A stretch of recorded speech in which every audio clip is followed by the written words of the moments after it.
যার কাছে ধৈর্য নাই, সহ্য নাই, মেনে নেওয়া নাই, মানিয়ে নেওয়া নাই, তার কাছে কখনো নিয়ামত আসবে না।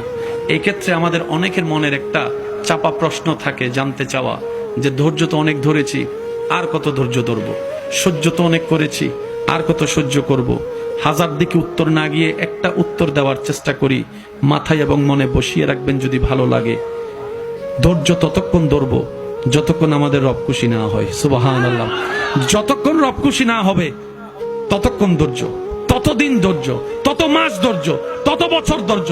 কারণ আল্লাহ তাআলা জানেন কখন নিয়ামত দিলে আমাদের জন্য ভালো হবে, এটা আল্লাহই ভালো জানে। ওই হুকুম আসা পর্যন্ত অপেক্ষা করতে হবে, এটার নামে ধৈর্য। কোনো হা হুতাশ করা যাবে, আফসোস করা যাবে? আল্লাহ দিল আলহামদুলিল্লাহ, না দিল আলহামদুলিল্লাহ। সুখ আপনাকে খুঁজতে হবে না, দেখবেন সুখ আপনার ঘরে নিজে থেকে চলে আসবে। বলেন সুবহান।